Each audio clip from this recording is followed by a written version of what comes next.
¿Estás cansado de perder la conexión en medio de una reunión importante? Tranquilo, tengo una solución para ti. Arionet, la compañía que mejor conecta a los empresarios puertorriqueños.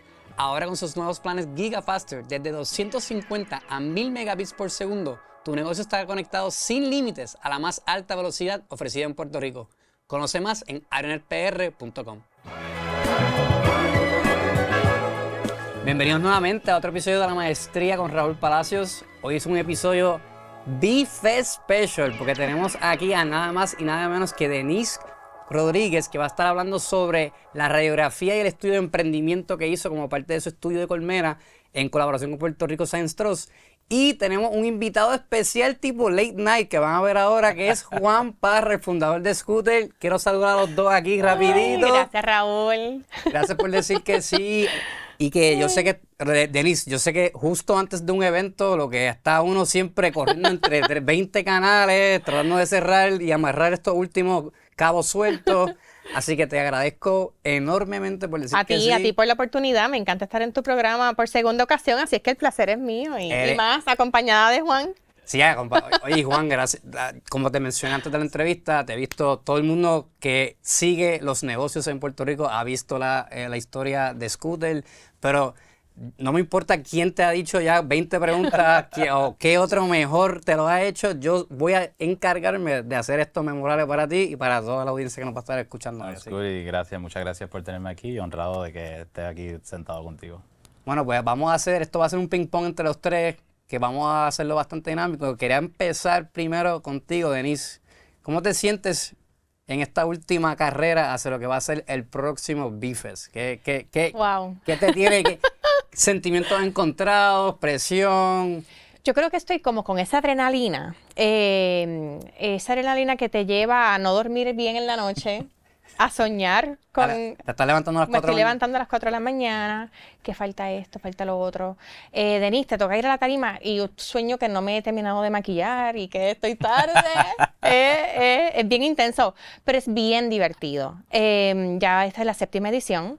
Va a ser en el Centro de Convenciones en San Juan. El año pasado fuimos a Ponce y fue un éxito y este año volvemos a San Juan. Yo di fe de eso. Yo estuve el año pasado con ustedes. Yo di 2 sesiones como moderador.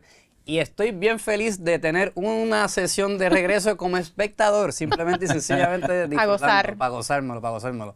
Y esperamos este año 2,000 personas que se aglutinan en este espacio que se ha convertido en el lugar de encuentro de todo el ecosistema empresarial, toda esa comunidad empresarial, tanto los que emprenden en cualquier etapa y en todo tipo de negocio, como con los recursos de apoyo. De ahí las personas salen conectadas con esos recursos y también con ellos mismos como empresarios. Se crean esas comunidades de apoyo, esos grupos de chat de WhatsApp, tú sabes que tan importantes son, especialmente cuando las cosas se ponen difíciles, y ahí es cuando es importante que el emprendedor tenga agarrarse de esa comunidad de apoyo. 100%. Oye Juan, ¿y tú estás listo para tu debut como conferencista allí? Sí, no, ciertamente, mira, para mí el B-Fest tiene un espacio especial en mi corazón. Yo regresé a Puerto Rico en el 2019 para emprender y montar lo que hoy en día es Scooter. Y una de las cosas que mencionaba es que cuando llegué a Puerto Rico pues no tenía network, ¿no? Entonces tenía que buscar manera de conectar. Y el B-Fest fue uno de esos primeros eventos donde conecté, y todos los años ha tenido diferentes, para mí personalmente, diferentes temas de conexión. Recuerdo, hace 2 años atrás, yo estaba en pleno levantamiento de capital. Y yo estaba entre yendo a conferencias y teniendo coffee meetings, donde fuese el centro de convenciones, buscando inversionistas, ese tipo de cosas.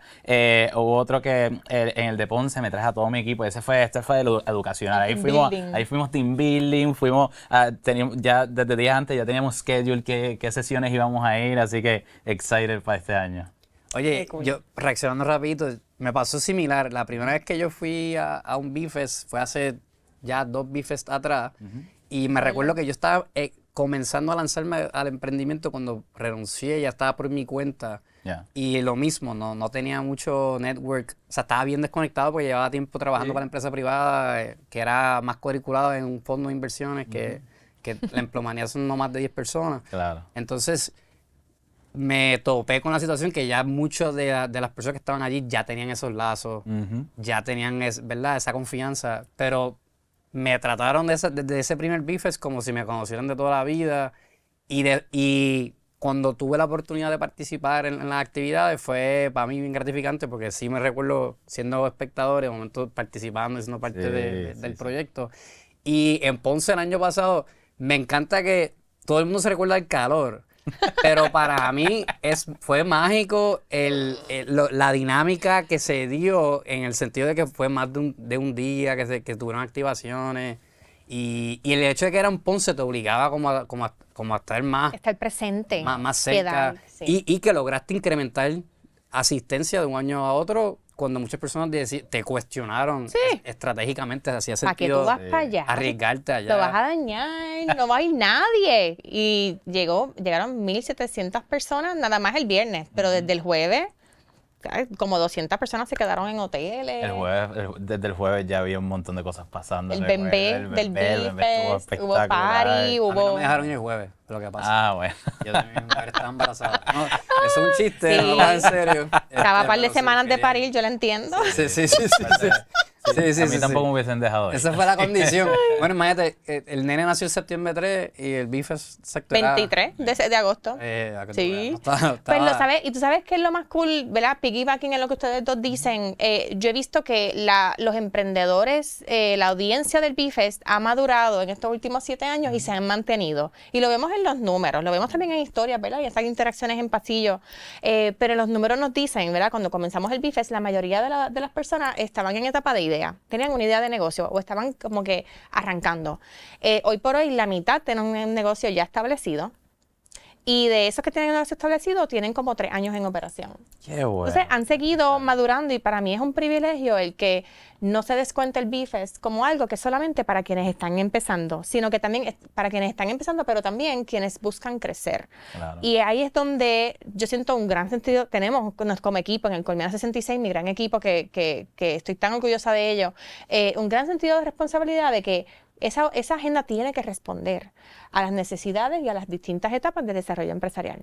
Que lo hacen, y los felicito por eso, porque es difícil tú atender esos demográficos tan distintos en distintas etapas. Sí. Porque no es lo mismo la persona que tiene una microempresa o que está pensando en lanzarse a aquella persona que ya lleva 2-3 años en su emprendimiento y está pensando en levantar capital. Y no es lo mismo un agricultor que un tech startup. Claro. ¿Verdad? Y cómo tú puedes darle información relevante a cada uno. Definitivo. Que me imagino que eso es un dolor de cabeza cuando estás escogiendo los temas.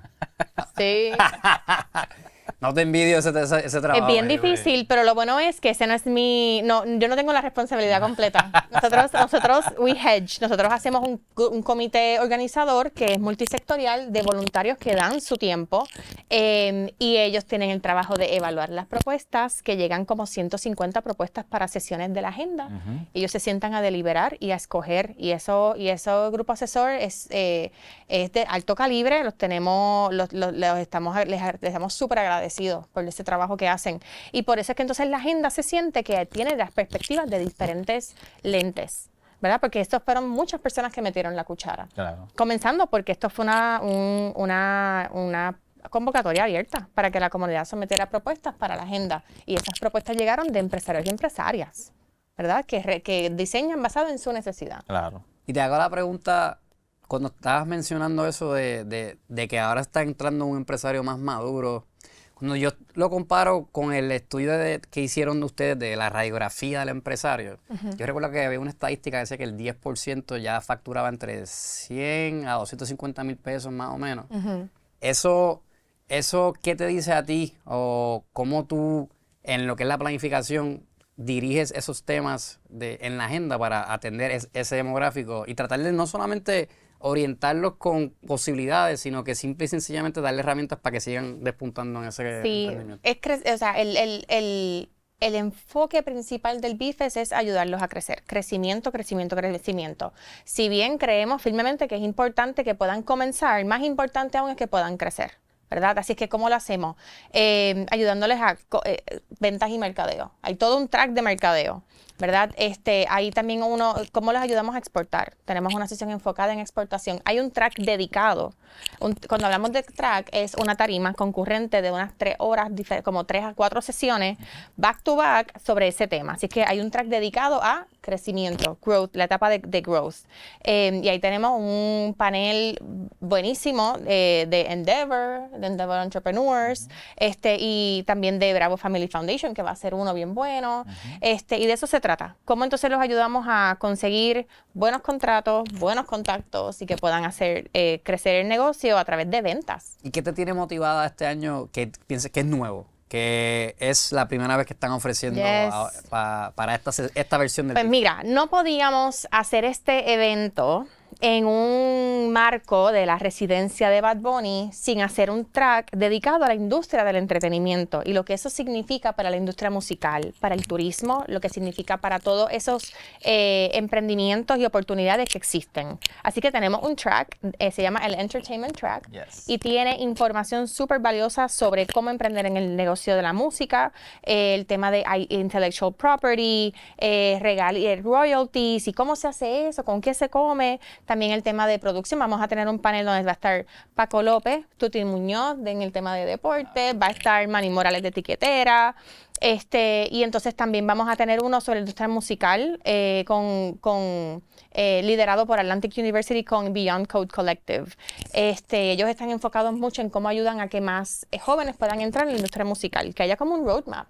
Así que nos parece súper interesante y pertinente esta oportunidad. También el tema de los aspectos legales en la música, y vamos a tener ahí al licenciado Alexiomar Rodríguez, que sabemos que es excelente, pues viene para Puerto Rico para poder hablar en ese track. Así que eso es una cosa que me emociona mucho. Segundo, nos inspiramos en South by Southwest. Entonces, Jason de Mentores en Línea me manda por WhatsApp una foto de este podcast que estaban grabando en tarima, en vivo, ante una audiencia. Y fue como que, ¿y si hacemos esto en el B-Fest?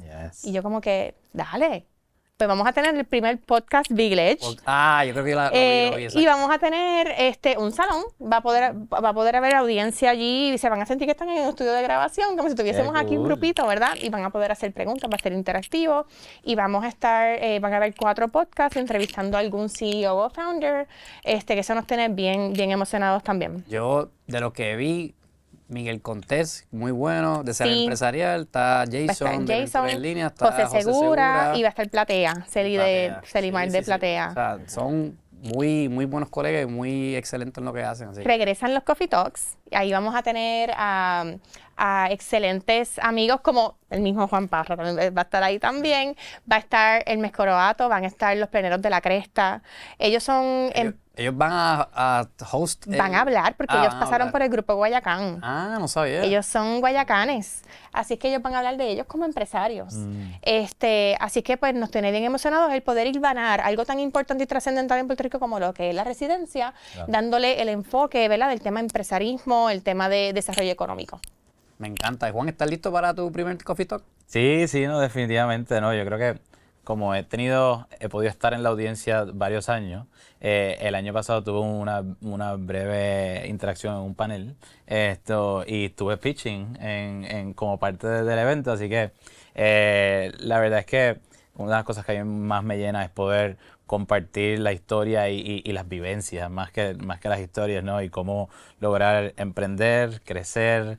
Yo tengo un muy buen amigo que hace 3 años le dije, mano, tú debes salirte del trabajo en que estás y emprender, y yo creo que debes ir a este evento. Fue al B-Fest, ya estaba en su mente de que iba a renunciar y que iba a emprender. 3 años más tarde, booming su negocio, está en Ponce, él ya tiene su oficina, tiene su cartera de clientes, le está yendo espectacular. Son historias, hay tantas historias, yo poder sentirme que voy a poder ser parte de al menos alguna de esas historias atrás del B-Fest, pues me llena de mucha emoción. Me encanta conocer esas. Esas son las historias que yo quisiera poder tener una varita mágica y como que conocer todas estas cosas que ocurren. Y el trickle effect dura 1, 2, 3 años, ¿verdad? Entonces, Sí, de manera de uno tener el tracto de lo que está pasando. Y cuando me entero de este tipo de historias, reitero, ¿verdad?, que todo el trabajo que estamos pasando Vale la pena, porque de eso se trata, conectar a las personas con oportunidades. Y por eso es que nos encanta que Juan va a ser parte del opening, del kickoff del evento entero, porque es que Juan es uno de 4 empresarios que estamos featuring en el reporte del estado de la comunidad empresarial. Para nosotros es bien importante, la data es muy importante, pero y nos dicen que hay que trabajar, que es ¿verdad? Lo necesario. Pero las historias, ¿verdad? Storytelling, las historias detrás de esos números nos dicen por qué es importante. Correcto. Entonces, pues, por eso es que sacamos el reporte, tenemos un Power BI Dashboard que invito a todos a que lo vean en colmena66.com, donde puedes interactuar, puedes filtrar y puedes conocer quiénes emprenden en Puerto Rico, en qué negocios están emprendiendo, cuál es el impacto de esos negocios en Puerto Rico, desde creación de empleo, desde generar valor, ingresos y demás, pero también cuáles son las brechas y las oportunidades. Y todo eso en el contexto también de las historias y los caminos empresariales de cada uno de ellos. Y podemos entonces demostrar, ¿verdad? Lo que queremos es demostrar, ok, a Juan y a Scooter, ¿verdad? Y Aldo, ¿quién los ayudó en cada etapa de desarrollo? Cuando empezó, ¿qué puerta tocaste? ¿Y qué impacto tuvo eso para tu siguiente paso? Eso puede ser bastante desconocido y hay un roadmap. No es mismo para todo el mundo. Correcto. Y esa es la belleza de esto. Así que lo que buscamos es poder demostrar, estos son los caminos empresariales, estos son los recursos que existen y tú puedes ser uno de ellos. Que me encanta porque traíste el tema que yo te iba a preguntar particularmente del estudio. Dentro de las brechas que estabas mencionando, y esto lo sé porque lo usé para mi presentación hace poco, que le di a unos fundadores de fase 1, decía que el 80-82% de los empresarios financiaban sus negocios con ahorros personales. Sí. Y alrededor, que esta fue la cifra que para mí fue bárbara, que alrededor del 40-42% de los empresarios financiaban con deudas de tarjetas de crédito personales. A 23% y 25%. Ah, no, que yo lo vi y me dio dolor, un reflujo y un dolor en el pecho. Duele. Porque te soy sincero, yo creo que en mi emprendimiento he tenido que en algún momento acudir quizás para una que otra transacción a la deuda de tarjeta de crédito. Pero entendiendo que como consultor financiero que soy y que ahora mismo el porciento de APR de una tarjeta de crédito está casi en un récord de un 20% en promedio. Y yo sé que en la banca local yo he visto que se puede llegar hasta 25-30% en algunos casos. Y que te lo pueden aumentar y te enteraste por una cartita, no fue que tuvieron una conversación contigo. Pues entonces eso pone en desventaja inmensa a cualquier persona que está tratando de acceder a un capital para poder crecer un negocio, porque está teniendo que cumplir con una cuota onerosa, o sea, del saque. Y una cosa es que tú, y esto vamos a hablar con tu historia ahora, porque una cosa es cuando tú emprendes, cuando tú te sales de ser empleado a ser empresario, me pasó ese primer año como que, diantre, me estoy ganando X cantidad de dinero, ponle que facture mi primer año 60, 70 mil pesos. Pero no es lo mismo 60 o 70 mil pesos cuando tú eres empleado. Eso es directo para ti. En esencia, cuando tú eres empleado, eso es un ingreso neto, todo es ganancia para ti. Correcto. Y cuando es tu negocio, tú tienes que sacar una cuantía si tienes a alguien del equipo, si vas a invertir en publicidad o mercadeo, y te das cuenta rápidamente que 70 mil pesos de revenue no significa que te fue bien. Exacto. Y que la compensación del dueño no es el ingreso del negocio necesariamente. No sé si tú tienes una historia que quieras compartir sobre esa brecha que existe, con ese acceso a capital. Y como en el caso de ustedes, que lo hablábamos un poco fuera de cámara, que has tenido éxito en lo que es la parte de levantar, ¿qué consejos tú le puedes compartir a la audiencia sobre ese proceso? Mira, yo creo que primero para abordar el tema de las tarjetas de crédito, el problema de la manera que yo lo veo con el tema de las tarjetas de crédito es el mismo de coger dinero de un inversor que no es el correcto, no es el inversionista correcto para ti. ¿Por qué lo digo de esa manera? Porque de momento, si tú usaste tu tarjeta de crédito, automáticamente tú tienes una presión de repagarla. Así que eso va a informar las decisiones que tú tomas en tu negocio. Y en el principio, tú tienes que tomar decisiones extremadamente arriesgadas que por obligación normalmente van a fallar y no necesariamente te van a tener un return. Así que quizás no te atrevas a tomar el riesgo necesario que necesitas tomar, porque si no, no vas a poder pagar la tarjeta de crédito. Entonces estás en esta pelea de where do I go y how do I go about it, que no te ayuda como empresario, ¿no? Al principio hay muchos riesgos que uno tiene que tomar y pues uno tiene que figure out cómo lograrlo sin tener esa presión. En nuestro caso, en el caso de Scooter, desde su inception, Scooter es una empresa que hoy lleva 6 años. Por los primeros 2 años, Aldo y yo no nos pagamos salario. Nuestro primer cheque fue en año 3. Así que pues, ¿qué hicimos? Ya ambos teníamos ahorros que habíamos trabajado, pero realmente levantamos capital. De ese primer levantamiento de capital de un Friends and Family nos tomó 6 meses antes de poner el producto, antes de que nadie supiese nada de Scooter. Y entonces recuerdo que levantamos primero $150,000. Esos $150,000 nos dieron para 120 scooters y un truck. Y nosotros, pues, perfecto, con esto arrancamos. Nosotros comenzamos en el pueblo de Mayagüez, pusimos las scooters un lunes. Ese primer lunes fueron 3 alquileres. El martes llegamos a 60 alquileres. El miércoles hicimos como 300 alquileres. Y Aldo y yo nos miramos y dijimos, $150,000 no fue suficiente. ¿Qué hacemos? Necesitamos comprar más scooters ayer. Y cogimos el teléfono y llamamos a los mismos inversionistas y mira, pues tienen más chavos que nos puedan dar. Gracias a Dios que lo conseguimos. En una semana levantamos 150, lo que nos tomó 5 meses, pues después nos tomó una semana levantar esos otros 150 de esos mismos. La belleza de la atracción. Sí, la belleza, como tú dices, ya tengo unas ventas que el Claro. Tenía 3 días de venta, pero that was enough, right? Mira, there's something here. Y pues ese levantamiento de capital de Friends and Family nos permitió a nosotros tener ese espacio para saber que fue un levantamiento de capital tradicional, eso no era una nota convertible ni nada por el estilo que no nos ponía presión y podíamos entonces experimentar. Claro que fuimos transparentes desde el principio, había un riesgo bien grande de que se perdiera, especialmente en ese momento donde no existía ni una sola scooter en Puerto Rico y la industria mundialmente lo que tenía de vida eran 2 años. Así que no se conocía nada. En ese momento poner un scooter era el equivalente a ser un loco, como pasa en muchos emprendimientos, ¿no? Claro. Y pues tener ese apoyo de gente que apostaron a nosotros nos dio un Lego para poder arrancar de la manera correcta. Me encanta cómo mencionas eso de que este es como el huevo y la gallina, porque tú necesitas capital para hacer ese tipo de transacción, pero entonces un banco no te va a dar ese capital si nunca has generado ingresos. Correcto. Sin que tú pongas un colateral de algún activo personal. Entonces esa vía es un poco agresiva para muchas personas. Bueno, voy más allá.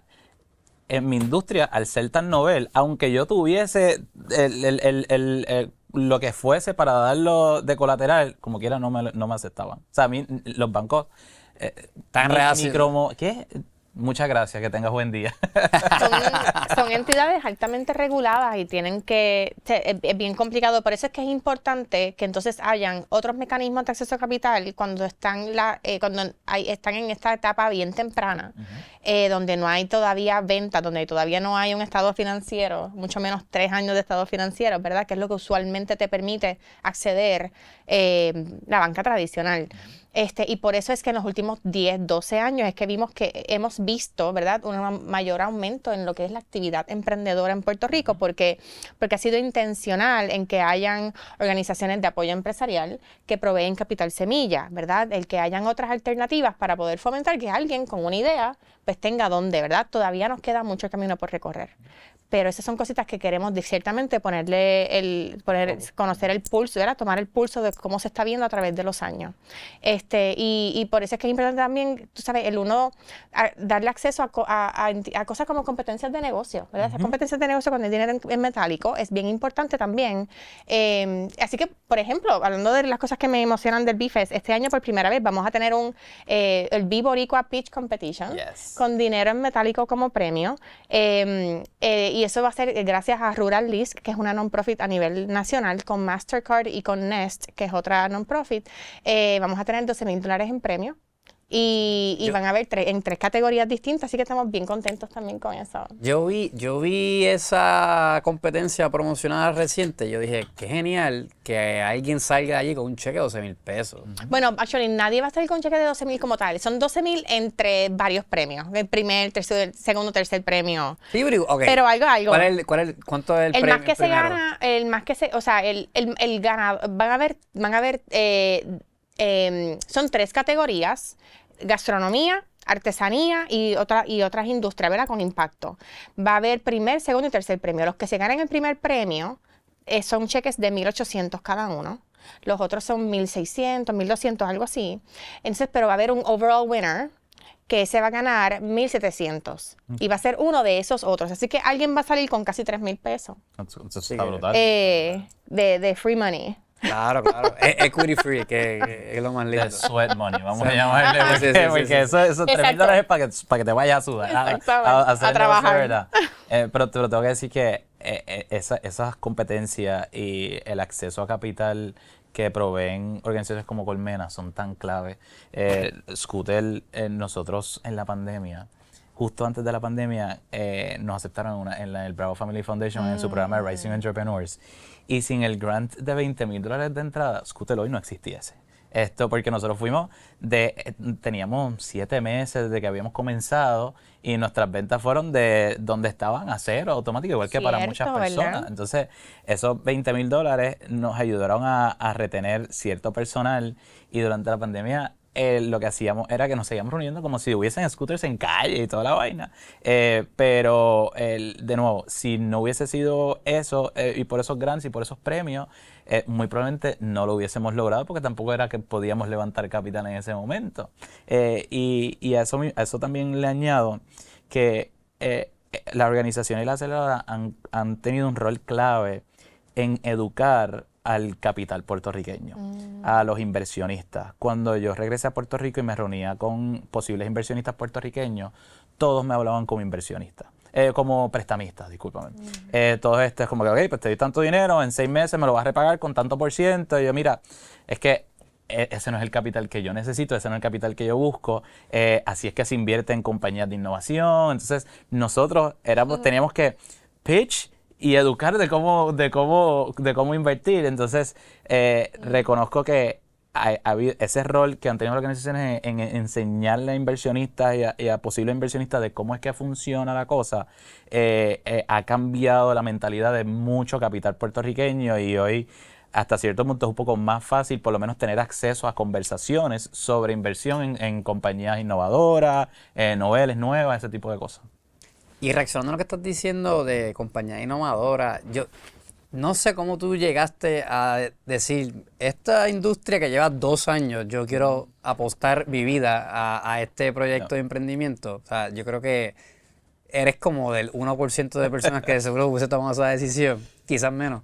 Y me es curioso cómo tú, dentro de todas las gamas e industrias accesibles de que podías dedicarle tu vida en un negocio, tú eliges este camino que es más de tecnología. O sea, sí hay un aspecto que está arrendando, ¿verdad? Lo que es el scooter para trabajarlo, pero yo creo que el modelo de negocio de usted es más la parte de tecnología, ¿no? Así que si quieres hablar un poco de ese modelo de negocio y cómo te enamoraste del concepto. Claro.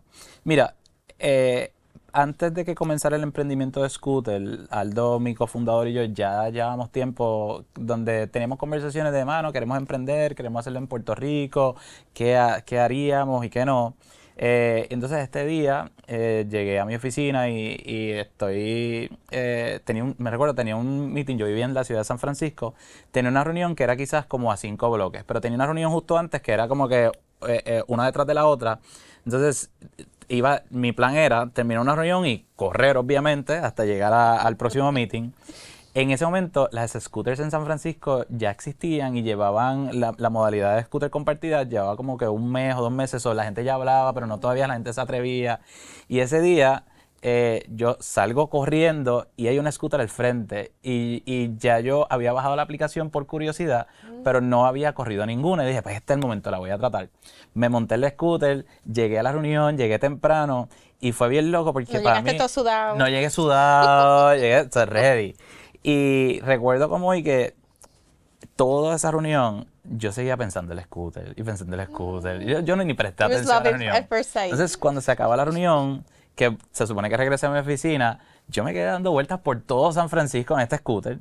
Llego a mi casa, estaba en ese momento novia, ahora esposa, estaba allí en la casa y le digo, mira, ven acá, móntate en esto. Y yo veo que ella se monta y ella tan fácilmente la corre para adelante y para atrás. Y yo dije, mano, aquí hay algo, aquí, there's something here.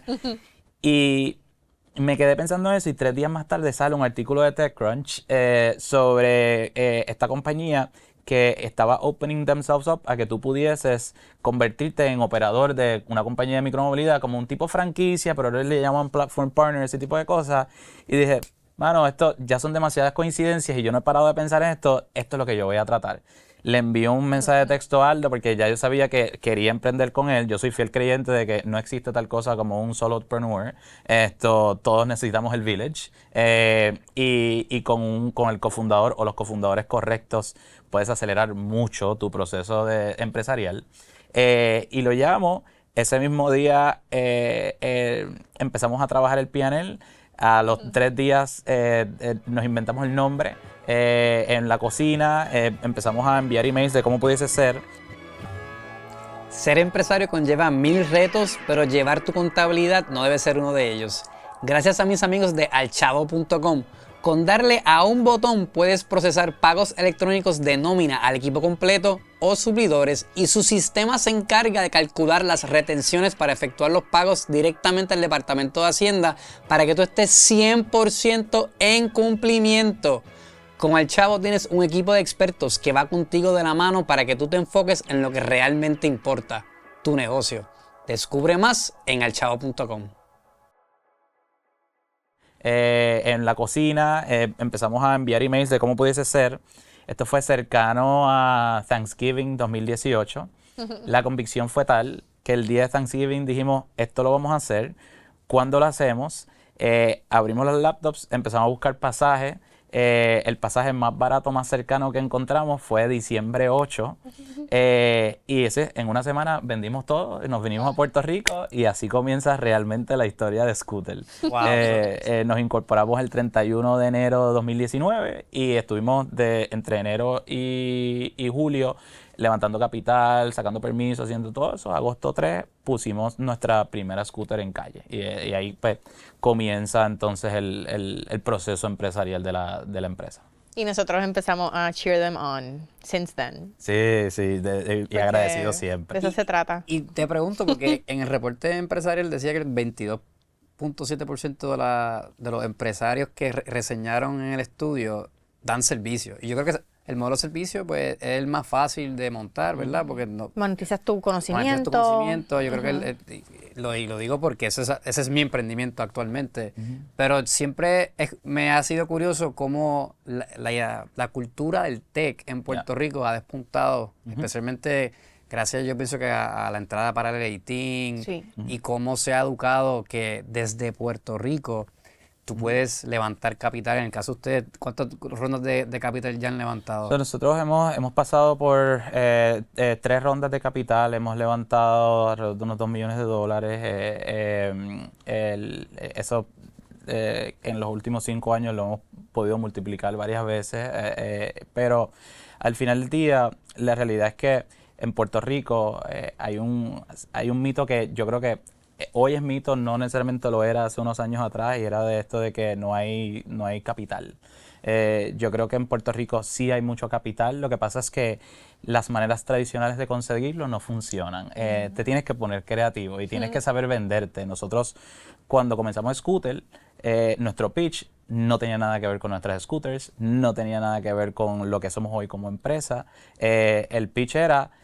Aldo y yo somos estos 2 chamacos de Silicon Valley que venimos entrenados a montar un startup en Puerto Rico con la visión de cambiar el transporte en Puerto Rico. ¿Te quieres montar en esa ola, sí o no? Y en ese mismo sentido, cuando tú estás emprendiendo para servicio, tú estás emprendiendo para satisfacer una necesidad que hay en el mercado.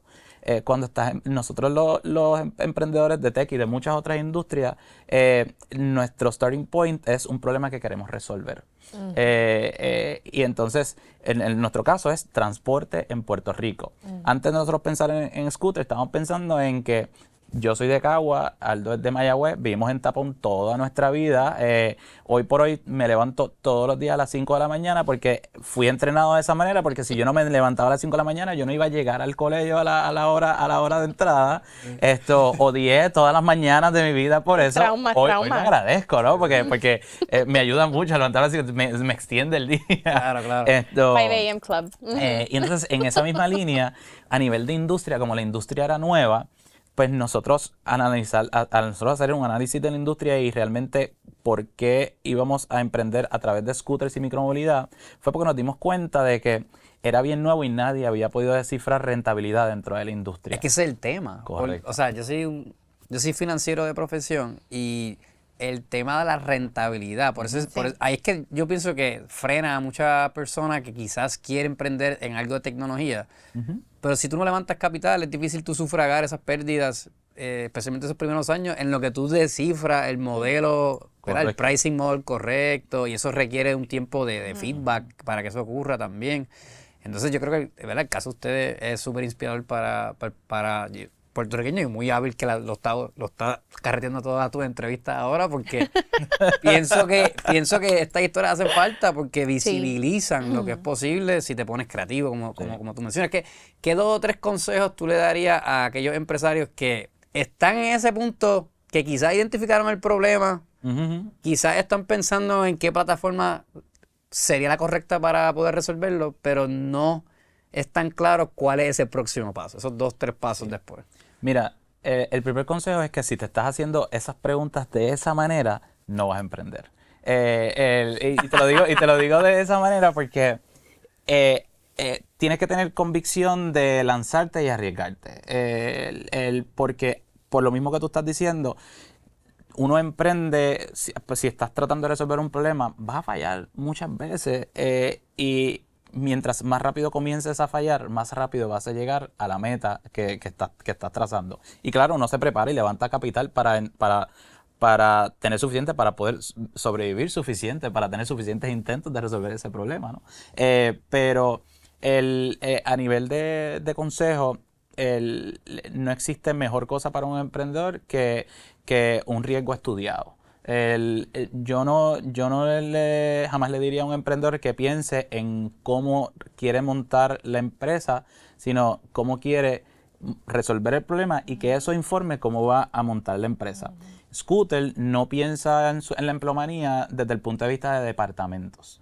Nosotros sí hay personas que tienen roles de recursos humanos, de mercadeo, de diferentes cosas, pero la realidad es que siendo un startup y reconociendo que la realidad es que todos tenemos que ponernos todos los sombreros, y hoy por la mañana fui mercadeo, luego fui ventas, luego fui recursos humanos y hoy estoy aquí, ahora estoy aquí de panelista. Exacto. Pues nosotros en Scooter tenemos una filosofía de contratar mentes y buscamos unas características y unas variables bien específicas dentro de esas mentalidades. ¿Cuáles son esas? Pues, uno, el pensamiento crítico real, que haya una capacidad de poder ver un problema e intentar resolverlo con las herramientas que tengas, ya sean muchas o pocas. Si tú tienes la capacidad de tener el problema de frente y empezar a atacarlo, entonces yo te puedo enseñar cómo interpretar eso desde el punto de vista de mercadeo, de recursos humanos, de venta, y vas a ser successful sí o sí, porque la base, y yo creo que el core más importante es ese skill set. La experiencia puede ser que la tengas o no, pero como emprendedor, por ejemplo, Scooter es una compañía de hardware, operaciones logísticas y datos. El alquiler de las scooters es única y exclusivamente la manera por la cual nosotros capturamos dinero para poder seguir resolviendo el problema y crecer más scooters y demás, pero mi background es mayormente mercadeo y finanzas. El background de Aldo es uno completamente técnico de ingeniería y management en ingeniería.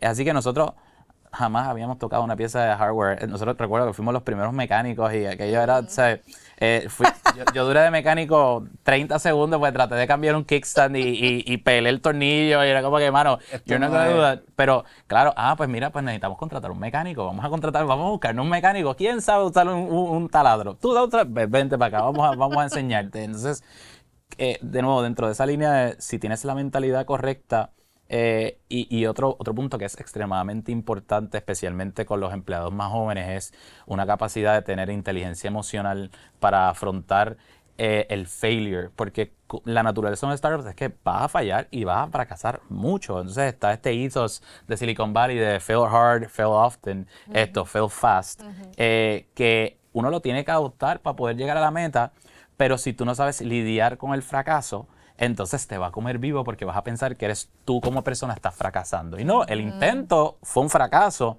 Tú como persona quizás empleaste y pusiste y usaste las herramientas correctas, pero esto es como usar el método científico, ¿no? Esto, al final del día, tienes una tesis, hay que probarla y no. La mayoría de las veces no va a funcionar esa tesis, pero va a haber una que funciona y esa lo cambia todo. Esto y no puedes llegar a esa sin haber fallado en la otra. Claro. Pero ahí diste algo importante, porque yo creo que si cuando tú llegas a ese momento de ajá y you unlock un poco el producto o la manera correcta de poder dar ese paso hacia adelante de progreso, entonces tu mentalidad cambia. Lo único que te diría es que es bien difícil cuando tú estás en el fracaso. Claro. Porque el orgullo de uno empieza a insultarte. Te lo dije, haga esto. Y entonces como tú batallas esa voz interna, yo creo que es algo bien importante. Yo no sé si tú tienes alguna rutinita. Ahí es donde yo voy a otra parte de mi cinturón de Batman, esto empresarial. Digo, y Denise también quiero saber la tuya, porque yo sé que eso... Y ahí es una de las 1000 maneras que yo le tengo que dar gracias a mi mamá y la formación que me dio mi mamá. Porque mi mamá me crió a mí y a mis 3 hermanos con una filosofía de que el fracaso no es lo importante. Es como te levantas es lo importante. Entonces mi mamá nos decía que no importaba cuánto tú te cayeras, y así nos decía, tienes 24 horas para llorar. Para las 24 horas tú te vas a levantar, vas a subir esa cabeza, te vas a peinar, te vas a poner ready y tú vas a salir a la calle y vas a volver a afrontar lo que sea que tengas de frente. Así que, pues, ¿qué yo hago? Cuando fracaso, me doy ese espacio de sentir, de tener un espacio emocional para mí junto con mi equipo. Nos ponemos en posiciones vulnerables, tenemos conversaciones vulnerables como equipo y al próximo día volvemos para la guerra. Y yo creo que no pensarlo mucho, porque una vez haces el fracaso parte de tu éxito, entonces se convierte en hábito. Yo creo que hay capítulos en Atomic Habits y en The Power of Habit que hablan de esto mismo, ¿no? Es convertir ese fracaso en una herramienta de impulso y de gasolina. Y se torna como en una destreza casi, cuando ya tú empiezas a cambiar el lente. Lo que pasa es que yo lo comento porque yo he estado en el lado de la moneda que no tienes esa destreza desarrollada. Entonces te hace bien difícil, o sea, como botar el golpe. No sé si tú tienes una historia. Sí, pues es que no nos condicionan así, ¿verdad? Es algo cultural, es algo de la sociedad y yo creo que coincido, o sea, todo lo que dijo Juan, yo creo que esa es la herramienta más importante. Y así es como yo también, ¿verdad? Tomando nota así como mamá, como que así queremos criar a nuestros hijos también.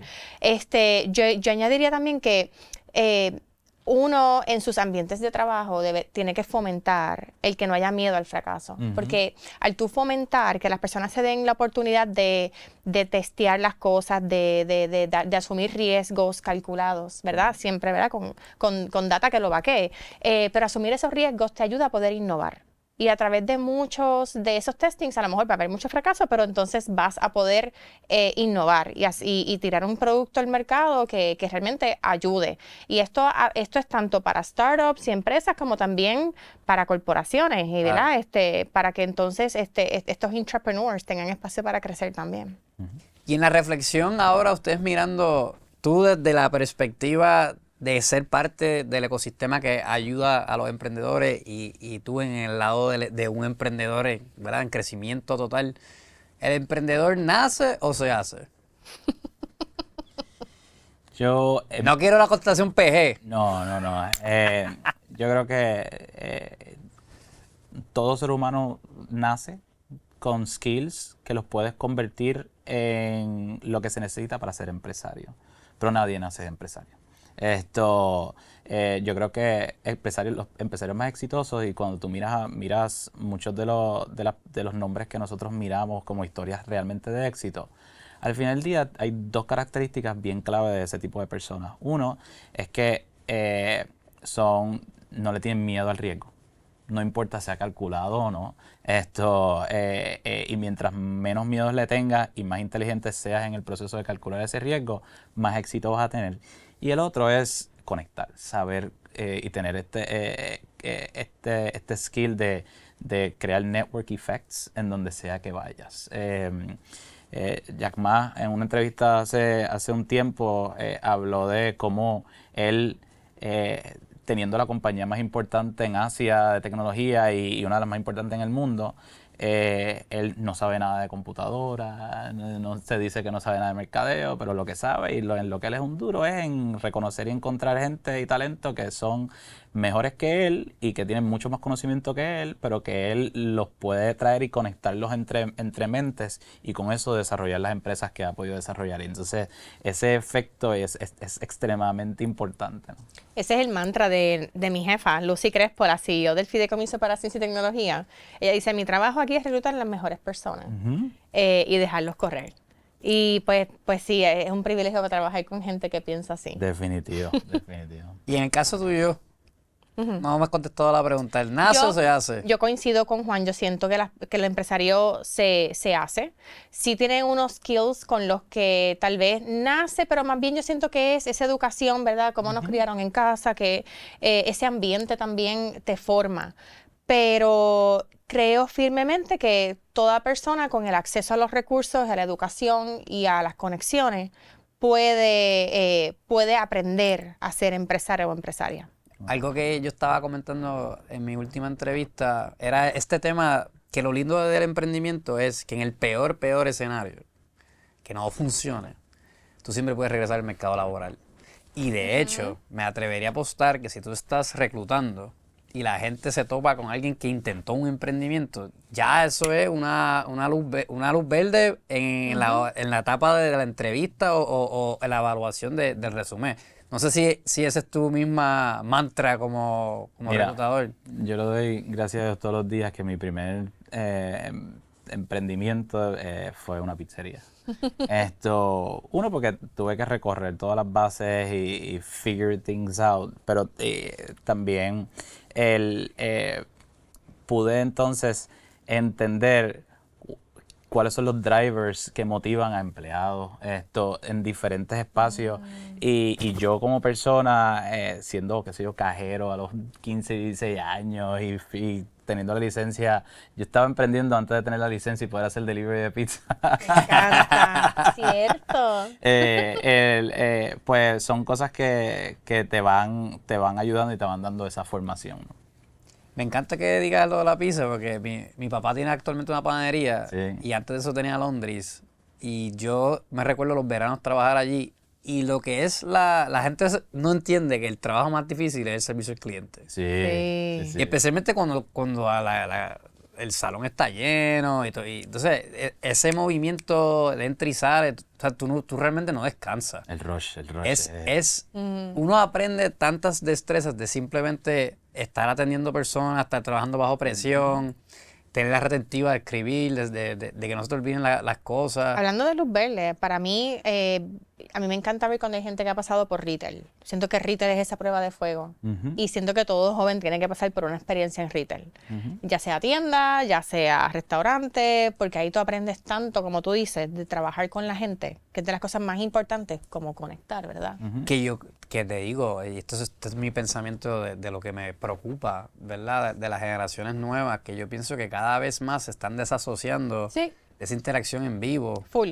Y entonces... Tú lo notas, no te miran a los ojos. Entonces no hay tú estás perdiendo esperando muy tarde para desarrollar una destreza que la necesitas para toda la vida. Porque Daniel Pink lo decía en el libro, to sell is human. O sea, aunque tú no estés buscando una transacción monetaria en ese preciso momento, tú te estás vendiendo todo el tiempo. Todo el tiempo. O sea, cómo tú te proyectas, qué tú dices, cómo tú estás pendiente, cuál es tu postura. Todo eso es parte de tú también conectar con personas. Y yo siento o me da miedo que las generaciones más jóvenes se estén acostumbrando a que todo es remoto o todo es digital. Ajá, y entonces en estos espacios como lo que se supone que es el BFest, que es el mejor momento para tú conocer personas, conectar, llevarte un contacto que tú no sabes que mañana en 6 meses te puede llamar para ser tu cliente o que te introduzca a la persona que te va a reclutar para este trabajo. Pues tú perdiste eso porque tú llegaste allí, escuchaste y te fuiste. Fíjate, lo cool es que la gente que va al BFest de por sí no son así. O sea, si la gente que decide comprar el boleto e ir son personas que saben del valor que esto significa y son personas que se estudiaron la agenda en la casa, en el app y ya crearon su propia agenda, saben exactamente con quién, se estudiaron el perfil de Juan y dicen yo voy a hablar con Juan en algún momento cuando él salga de tarima. Y saben que tú eres uno de los attendees porque tú puedes ver quiénes van a estar y te escribieron ya para ver si te puedes dar un cafecito con ellos antes de que empiece la agenda. O sea, yo me doy cuenta que esa es como que la cultura y el vibe que de las personas que van al BFest y me encanta. Que es la cultura correcta. Sí. La mejor manera de atacar ese tipo de eventos es así. Porque cuando yo fui a mi primer BFest, me pasó como a ti, Juan, cuando te diste cuenta que de momento no tenías tanto network.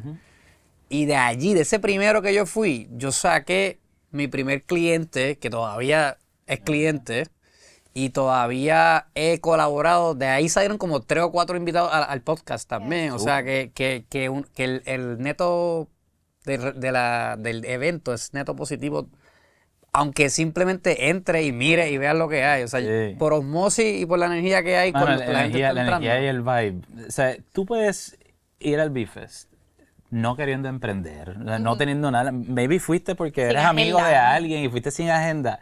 Y tú sales de allí y tú quieres hacer algo. ¿Sabes? Tú quieres montar algo. Sí. O mínimo, te quieres montar en la ola que está el pana que te llevó allí o algo. Y te vas con el sentimiento de que, ok, hay muchos problemas en Puerto Rico y está bien difícil quedarse, pero todo va a estar bien porque hay un grupo de gente que está impulsando y metiéndole. Así que es bien. Y ¿sabes qué es lo más cool? Hay mucha juventud y hay mucho adulto mayor. Y está bien chévere hablar con los adultos mayores y tú los ves entusiasmados. Veo mucha gente joven y les da tanta alegría. Es bien emocionante. A mí me encantó que, yo no sé si esto lleva desde siempre, pero yo sé que el año pasado en Ponce lo vi por primera vez, que era el EO Mentor Lab. Sí. Y oye, el line-up que tenían allí de gente sentada dando... Y deja que tú veas el de este año. No, vuelve. Tú no vas a encontrar a esa gente caminando por ahí, ¿entiendes? Que estos son gente que tienen una agenda bien compleja para tú alcanzar. Entrepreneurs Organization, para quienes nos escuchan, es una red, un network a nivel global de empresarios que tienen que facturar más de $1 millón para poder entrar. Y lo chévere es que estos empresarios en Puerto Rico hay un capítulo, y quienes lo dirigen y quienes lo han liderado son grandes amigos, ¿verdad? Son personas que quieren give back. Estos empresarios, tú sabes, va a estar el fundador de Pirilo, va a estar allí Sofía Stolberg, va a estar Loriana González, una partner se enfoca en cumplimiento federal, Manuel Calderón de Bitway, ahí estoy hablando con Cristian González de Bubener, a ver si también lo puedo reclutar, Jorge Mejía de Fusion Works, entre otros. Estas personas son personas que me dicen, me encanta give back, me encanta hablar, pero tienen las agendas tan cargadas que es un espacio como el del BFest el que provee que ellos puedan sacar 4 horas de su día y hablan con empresarios back to back y es un win-win para todo el mundo. Y sé que me gustaría expandir en un punto que mencionaste, porque es algo que es único, pienso yo, del BFest y especial, y es que en Puerto Rico el perfil de personas que van al BFest no están emprendiendo solamente porque quieren emprender. Todos tenemos a diferentes grados, pero todos tenemos un sentido de responsabilidad hacia la isla por todo lo que hemos vivido y todo lo que ha pasado por las pasadas 2 décadas, que realmente parte de la conversación inevitablemente termina en cómo esto va a ayudar a Puerto Rico, cómo esto va a echar a Puerto Rico hacia adelante, cómo yo traer más. No tienen ni que ser mejores, pero que hayan más opciones de transporte para el puertorriqueño. Eso es ayudar a Puerto Rico, eso es aportar mi grano de arena, ¿no? Entonces, en este proceso de estar yendo a los bifes, interactuando, mentoreando a empresarios nuevos, emergentes, es una vibra única que nos da este sentido patriótico que todos tenemos, y el nacionalismo en los últimos, desde antes de María y de María para acá, se ha ido creciendo y se ha ido enalteciendo. Allí se da desde el punto de vista empresarial, y se dan esas conversaciones, y es bien cool ver cómo decir, mano, estas cosas no solamente que se pueden hacer, es que se pueden hacer en Puerto Rico, desde una oficina en Humacao, desde una finca en Jayuya, como Maricel. O sea, hay tanta cosa pasando, y de tantas industrias, que es lo otro.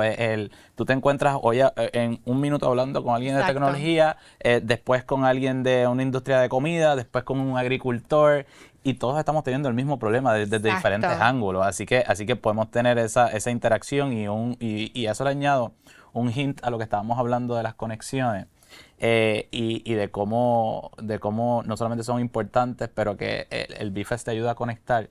Eso, yo he tenido la oportunidad de estar en círculos empresariales de todas las esferas, y con mucha suerte, y por las oportunidades que se nos han dado.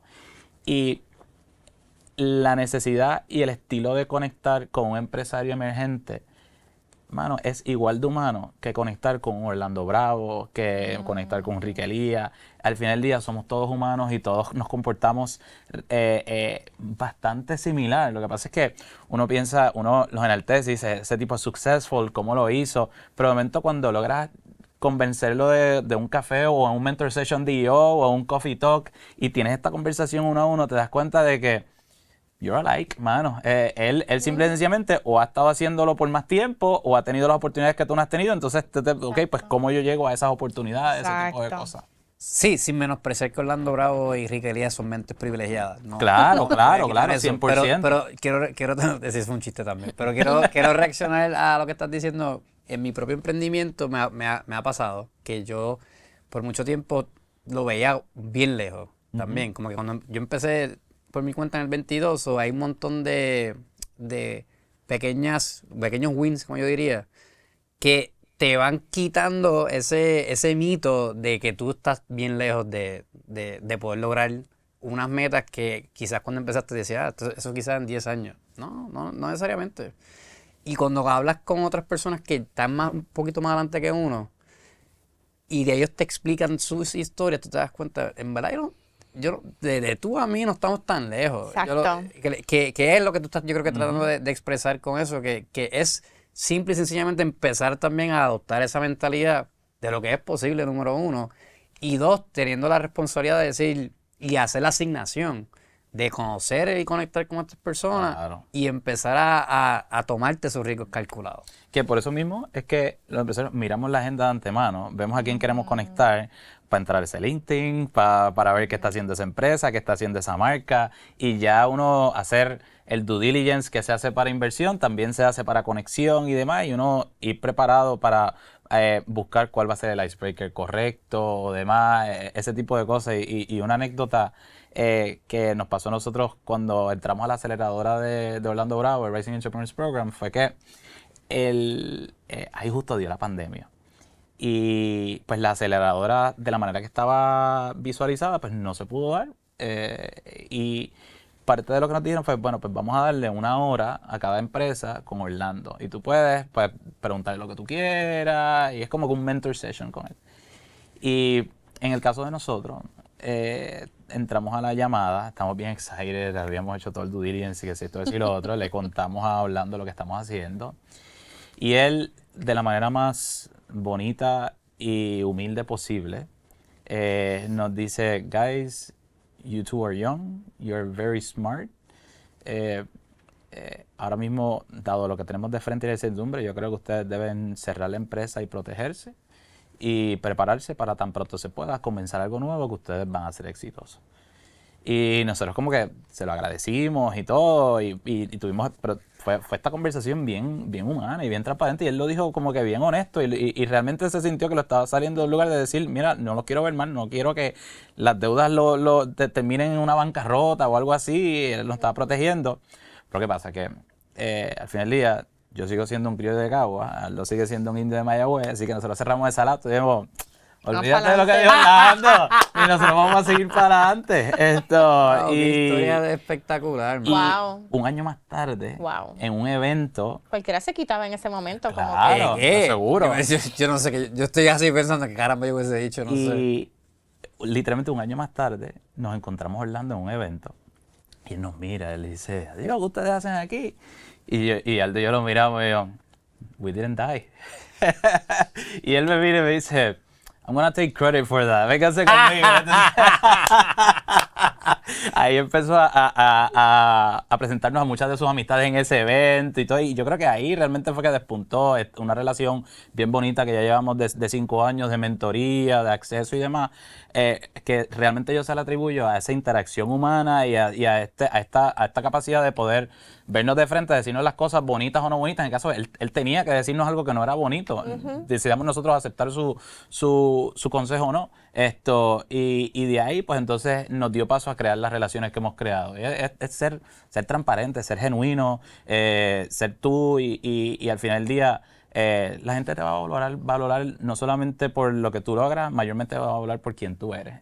Y te conocen por lo que tú logras, te valoran por quién tú eres. Exactamente. Oye, y no toman lo personal también. Claro. Algo que yo me llevo de tu historia es eso mismo, que hay veces que uno es bien orgulloso y uno, por lo que estamos diciendo ahorita, pueden darnos un ejemplo de esos tropiezos que uno a veces pasa por, que tú dices en el momento, diantre, que fuck up nasty. Pero mirando para atrás tú dices, qué bueno que pasó, porque yo creo que esas historias también nos demuestran y humanizan un poco ese proceso del emprendimiento que es parte de. Siempre se me hace un poco difícil hablar de este tema. Fue un momento bien duro para mí personalmente, para mi familia y para la empresa. Hubo un acontecimiento en el 2021 donde tuvimos una turista que en una scooter se montó en la Valdoriotti de Castro, en el Expreso. Y era un momento donde en Puerto Rico el turismo estaba un poco descontrolado, no era el mejor turismo, había muchas noticias, había mucha presión gubernamental. Y entonces en el medio de eso, pues sucede este incidente y de momento el gobierno encontró en ese incidente una manera de actuar y verse que estaba actuando, y yo creo que correctamente. No lo veo como mal ni no lo veo como mal hoy, pero ellos tienen una responsabilidad. Pero ¿qué pasa? Que tuvimos en ese proceso, fueron 2 semanas de una guerra mediática bien dura. El día que sucedió el incidente, mi esposa estaba en su 9º mes de embarazo. Ay, Dios mío. Recuerdo como hoy que eran las 8 de la noche y estaba en el teléfono con Rubén Sánchez, cuadrando la entrevista para otro día a las 7 de la mañana. Estaba todo el mundo hablando, entonces en la llamada mi esposa se acerca y me dice... rompí fuente, vamos para el hospital. Porque ella también ese día había tenido una presentación bien fuerte y entre las emociones de ella de su presentación y lo que nos estaba pasando, me toca. Mi esposa está dando a luz, yo me voy, enganché, me fui para el hospital, entramos en la sala de partos, mi celular lo tenían las enfermeras, yo estaba con mi esposa, las enfermeras estaban tomando fotos y eso, así que yo no tenía mi celular. A las 8:47 de la mañana, nace mi hijo y ahí, luego de que nace, a los pocos minutos cojo mi celular, imagínate, habían cientos y cientos de mensajes. Mío. Y me llama, entonces yo llamo primero a Aldo y Aldo me dice, mira, hay muchas cosas pasando, lo tenemos algo controlado, pero tú tienes que salir, tú tienes que hablar. Y yo digo, mira Aldo, yo acabo de pasar más de 24 horas despierto, pasamos toda la noche, mi esposa acaba la luz, así que we'll figure it out, pero este no es el momento. Y nuestra relacionista pública, que es Gladys Díaz, que es una mujer espectacular, me dice, Juan, tú no entiendes. Si tú no hablas, tú no vas a tener empresa antes de que se acabe el día. Y yo lo tenía en speaker y también fue un momento bonito, porque mi esposa me dice, Juan Carlos, este bebé está bien, vete y cuida al otro que está mal. Y yo le digo, bueno, Gladys, pues si esta gente, que todos sabían lo que estaba pasando en mi vida personal, si esta gente no quiere darme el espacio de mi primer día con mi hijo, pues cítalos a las 2 de la tarde al parking del hospital y aquí vamos a tener una conferencia de prensa. Y en ese momento fue que empezó la conversión de tener ese momento tan difícil para nosotros en una oportunidad que luego de eso nos abrió muchas puertas. Y fue que en ese momento también había mucho desconocimiento de mi negocio y de cómo operarlo y de si las scooters corren en la acera o en la calle, si son legales, si no son legales. Así que esas 2 semanas de presión mediática, Aldo y yo la usamos como nuestra oportunidad para realmente educar a nuestro público. Así que no importaba la pregunta que tú me hicieras, yo podía estar aquí sentado en ese momento y tú me decías la pregunta que fuese y yo te iba a contestar. Mira, las scooters están diseñadas para operarse en la carretera, no en la acera, porque es un método de transporte nuevo y novel que hay que enseñar a las personas. Y por ahí seguía dando todas las instrucciones de cómo usar el producto, la descargas aquí y allá. Nuestras ventas aumentaron un 32% de la noche a la mañana esa semana. Mi equipo, que en ese momento tuvo mucho miedo, igual que yo, tuvimos una reunión ese día y yo le dije a todos los muchachos, miren, lo único que a nosotros nos importa es que estamos haciendo las cosas bien. Así que yo les voy a pedir a ustedes que en la medida que puedan, bajen la cabeza y continúen trabajando. Yo me voy a encargar del ruido. Y el que sea que quiera hablar con usted le da mi número y yo me voy a encargar de ruido. Ustedes enfóquense de que esta operación continúe. Y fue un momento bien transformador para mí como empresario, para mi equipo que, ¿sabes cómo dicen? Que en los momentos difíciles que la gente se prueba. Y nosotros hemos tenido varios momentos difíciles y gracias a Dios mi equipo es un equipo que nunca ha dicho que no a nada. Así que la primera respuesta es, ¿qué hacemos? ¿Para dónde vamos? ¿Dónde nos movemos? Ellos eran los primeros que querían estar ahí en las entrevistas para defendernos. Qué bueno. Entonces lo pudimos convertir en una de las oportunidades más grandes que hemos tenido. Fue nuestra primera exposición nacional como compañía. De momento yo tenía acceso a Pelotadura, tenía acceso a todos estos programas, ¿no? Hasta uno de Marcano fuimos, que nos puso contra un juez ahí como si fuese un jurado. Pero le ganamos al juez. There's no bad press. Así que fue un momento donde pudimos convertirlo en una oportunidad real y pudimos capitalizar sobre ella. Me encanta, oye, esa historia está gigantesca. Me encanta. Denise, te voy a tener que preguntar, ya que estamos BFest Team, si tienes alguna back office story de un horror story que estaba pasando behind the scenes que después tú dijiste como que sobrevivimos. Qué bueno que pasó. Hermano, marzo 2020. Yo estaba de maternidad, en mi tercer mes de maternidad. Yo regresaba en abril a trabajar. Con mi bebé recién nacida, me llama mi team, Denise, sorry que te interrumpamos en tu periodo de maternidad, pero ¿qué vamos a hacer con el BFest? Que es un 20 de marzo del 2020. Esto era como a 3 semanas antes del shutdown. ¿Qué vamos a hacer? Y en ese momento de incertidumbre fue bien difícil uno tomar una decisión cuando uno no sabía qué iba a pasar. La decisión fue de posponerlo. Vamos a ponerle otra fecha. Y en eso, gracias a Dios que hicimos eso con tiempo, porque nos dio tiempo de que antes de que se cerrara, el 16 de marzo, estábamos ya en shutdown, ¿verdad? A nivel de país, pues el team tuvo tiempo de como que de unwind ciertas cosas desde la oficina. Y entonces, y pasa todo esto, y de momento, tú sabes, después de esa tormenta viene la calma, y la pregunta es, ¿y ahora qué? ¿Qué fecha le ponemos? No sabemos qué hacemos. Qué difícil. Y entonces ahí nos acordamos qué hicimos después de María. Después del huracán María nos pusimos a hablar con las personas, ver qué necesitaba la gente, cuál era el reto, ¿verdad? Hicimos la encuesta de necesidades que hacemos con Levanta tu Negocio, que es la plataforma de recuperación ante desastres para pymes, que nació allí después de María como una campañita para uno sentir que hacía algo. Pues ese skill set que desarrollamos nos dio ese músculo, estaba ya desarrollado y fue como que, ok, vamos a afinar oídos, vamos a ver qué hace falta.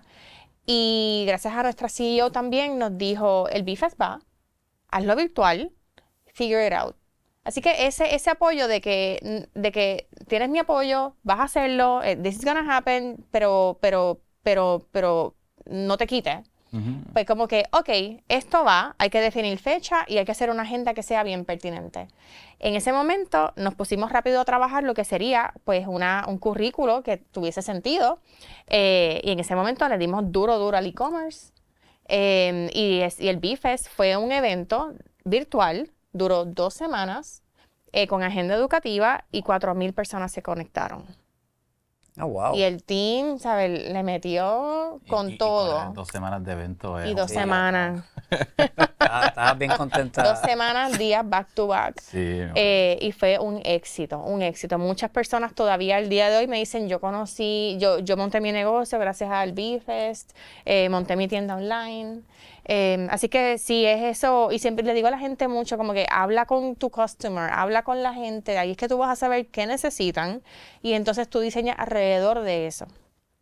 Y esta pregunta va para los dos. Si ustedes, yo sé que es difícil porque uno está a una semana del bebé que está a punto de nacer, que es el nuevo BFest del 2025, pero sí, si tú cierras los ojos y tú piensas que estamos en el 2030 ya, ¿cómo tú te ves en lo que es, cómo tú ves evolucionando el BFest o cómo tú quisieras que evolucionara el BFest para ti? En el caso tuyo, yo sé que Juan, esta pregunta seguro te la han hecho, pero ¿cómo tú...?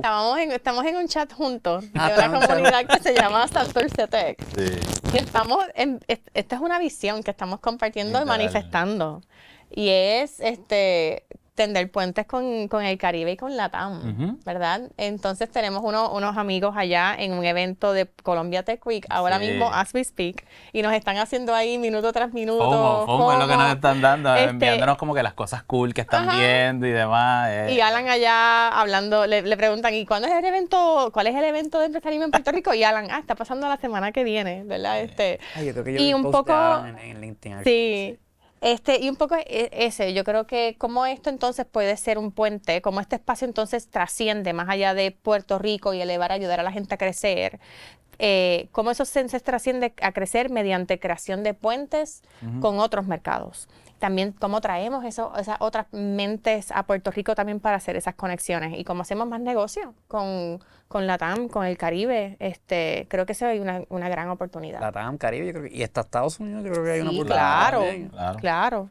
No sé cómo tú reaccionas a esa 2030, con un par de canitas más. A nivel de país, going back a la pandemia desde el punto de vista de emprendimiento fue un periodo bien bonito. Porque todos los días alguien estaba saliendo con una idea loca nueva. Desde que si los tragos, que si las vainas, que si los delivery, que si 20 cosas. Luego de la pandemia, en 2023-2024, pasa un proceso natural macroeconómico en el mundo de los negocios, donde hay contracción, hay muchos mergers, hubo muchas compañías cerrando, se vieron que en el 2024 hubo récords de quiebra, ese tipo de cosas. Y eso crea un poco de depresión. Pero ahora en el 2025... está pasando nuevamente algo bien bonito que me da paso a lo que yo veo para el 2030. Uno es que luego de ese periodo de depresión, siento que el ecosistema empresarial se contrajo, pero no mucho. Se mantuvo suficientemente fuerte y grande para ahora poder entonces realmente pensar hacia el 2030 y romper esa barrera del 1% que llega a los 5 años, ese tipo de cosas. Y entonces, pues, a nivel de país, eso me pone bien contento y bien excited porque lo veo en Santurce Tech y las conversaciones que estamos teniendo, porque estamos teniendo conversaciones no de hoy, realmente estamos teniendo conversaciones del mañana. Lo veo también en otras organizaciones como lo que es la SME, la Asociación de Ventas y Mercadeo, que estamos mirando cómo impulsamos las ventas y mercadeo hacia el futuro y cómo le damos herramientas a los negocios tradicionales para estar ready para el 2030 y lo están acogiendo a una velocidad mucho más rápida de lo que veíamos antes. Así que a nivel de país y a nivel de emprendimiento, yo creo que el 2030 ya va a estar bien cool y van a haber emprendimientos que hoy y de innovación que hoy estamos viendo, de innovación de transcreación y de transformación, pero ya para el 2030 vamos a ver ideas realmente naturales, nuevas, que despuntan, que hoy las estamos viendo a ciertos grados y que han ido escalando, como, vuelvo y repito, como Marisol con la harina de Panapén, que está con Amasar, que es una innovación completamente, naturalmente, desde la finca de Jayuya, and we're gonna build this, y lo vamos a push, y yo creo que van a haber muchas más historias de eso. Entonces, pues, desde el punto de vista de Scooter, Nosotros nos sentimos que a nivel de país ya estamos haciendo el impacto que queríamos, así que tenemos un roadmap de seguir expandiendo y estar en todos los municipios de la isla como un método de transporte o una opción de transporte. No importa el municipio, porque tenemos flotas en municipios que a veces son tan grandes como 1.200, 1.400 scooters en un San Juan y 80 en un Guaynabo o en un Cabo Rojo. Así que estar por toda la isla, pero más allá de eso es que ahorita hablábamos de que Scooter como compañía, nuestro foco era rentabilidad y nosotros, we were able to crack that nut mucho más rápido que la mayoría de las industrias alrededor del mundo. Así que hemos encontrado que hemos podido hacer alianzas y estamos empezando a crecer fuera de la isla a través de nuestra propia tecnología que ya tiene ese know-how y esos playbooks insertados. Así que hoy nos estamos haciendo la pregunta si queremos expandir nosotros como compañía exclusivamente o queremos crear una plataforma donde otros puedan entonces insertar micromovilidad, opciones de transporte en sus barrios, en sus comunidades, ese tipo de cosas. Las dos me van a llevar hacia el mismo lugar, solamente por direcciones distintas, y entonces poder ver que ya sea no solamente las ciudades grandes, pero municipios como lo que es un Yauco o ciudades pequeñas como son las afueras de Bogotá, que tienen muchos pueblitos que están feeding emplomanía hacia la ciudad grande, que puedan entonces tener autosustento y puedan tener innovación dentro de eso, lo que llamamos tradicionalmente long-tail markets o smaller markets o ese tipo de cosas. Así que el impacto de nosotros en los cascos urbanos, poder seguir expandiéndolo y tener un impacto fuera del país en 2030, siento que no solamente va a ser una realidad, pero que vamos a poder ser ejemplo para muchos otros de seguir haciéndolo. Wow, me encanta la visión. Y comentaste algo que yo creo que muchas personas están más pesimistas en el tema que ustedes. Me encanta que seguimos rayando. Yo estoy tratando de hacer Devil's Advocate para hacer una conversación interesante. By the way, eso es todo. No me tomes agresivo, pero hay un miedo grande con lo que ha sido el avance de la inteligencia artificial. Por ejemplo, como ejemplo, en enero, si tú coges una entrevista de Mark Zuckerberg con Joe Rogan, te está diciendo que no es que van a reemplazar totalmente, pero que nosotros vamos a poder usarlos como herramienta. Y entonces ya en junio las entrevistas y las citas son bien diferentes. O sea, que ya que si casi el 70-80% del algoritmo lo va a estar trabajando el mismo de la inteligencia artificial, que antes eran trabajos muy buen pagos para lo que eran los software developers que estaban con el equipo.